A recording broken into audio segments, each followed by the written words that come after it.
உள்ளம் என்பது பாவத்தை கெட்டதை ஏவக்கூடியதாக, விரும்பக்கூடியதாக, அதன் பக்கம் ஈர்க்கப்படக்கூடியதாக இருக்கிறது.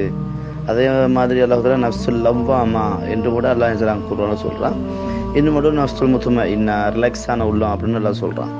அப்போ எனவே உள்ளத்தை பொறுத்த வரைக்கும் எப்பொழுதுமே பாவத்தை பக்கம் தூண்டக்கூடியதாக, பாவத்தை நேசிக்கக்கூடியதாக, வழிகட்டை விரும்பக்கூடியதாக, உலக மோகத்தை விரும்பக்கூடியதாக, அடுத்தவரை பார்த்து நான் வாழ வேண்டும் என்று ஆசை பெறக்கூடிய, பெருமிதம் கொள்ளக்கூடியதாகத்தான் இந்த உள்ளம் படைக்கப்பட்டிருக்கிறது. அதனால தான் அல்லாஹு தஆலா தன் நபியை பார்த்து கூட வலா தஅது ஐனாக்க, இந்த உலகத்தை நேசிக்கக்கூடிய மக்கள் பக்கம் உங்கள் பார்வை திருப்ப வேண்டாம் என்று அல்லாஹு தஆலா என்ன செய்கிறான், நபிகள் நாயகம் ஸல்லல்லாஹு அலைஹி வஸல்லம் கட்டளை இருக்கிறான். அது மட்டுமல்லாமல் பொதுவாக அல்லாஹ்விடத்தில் பிரார்த்தனை செய்கின்ற பொழுது ரப்பனா லா துஸி குலூபனா பஅத இத் ஹதைதனா வ ஹப் லனா மின் லதுன்க ரஹ்மத்தன் இன்னக அன்தல் வஹ்ஹாப் என்றெல்லாம் துஆ செய்ய சொல்கிறான். ரப்பனா லா துஸி குலூபனா பஅத இத் ஹதைதனா, நீ நேர்வழி காட்டியதன் பிறகு நமது உள்ள விஷயத்தில் என்ற உள்ளத்தை வந்துக்கிட்டு பாவத்தின் பக்கம், தப்பின் பக்கம், வழிகாட்டின் பக்கம் நீ செலுத்தி விடாதே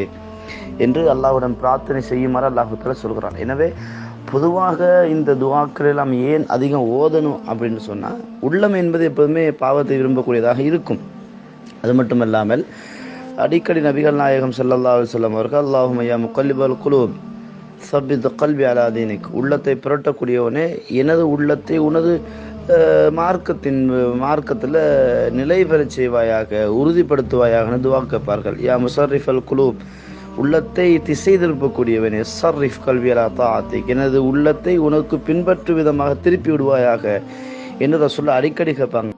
சொல்யூஷன் நம்ம என்னென்னா, அதிகமாக குர்ஆன் ஓதுறது 1, 2வது திக்ர் செய்வது 2, 3வது அஊது பில்லாஹி மினஷ் ஷைத்தானிர் ரஜீம் சொல்கிறது 1, அடுத்தது வந்துக்கிட்ட அதாவது பாவத்தை தூண்டக்கூடிய அம்சங்கள் இருக்கும் பாருங்க. இந்த படம், காட்சிகள், பேச்சுகள், உணர்ச்சிகள், இந்த ரீதியாக வருகின்ற பொழுது ஷைத்தானுக்கு எது ரொம்ப உடந்தையாக அமையுதோ அதை விட்டு நாம் விலகிக் கொள்ள வேண்டும்.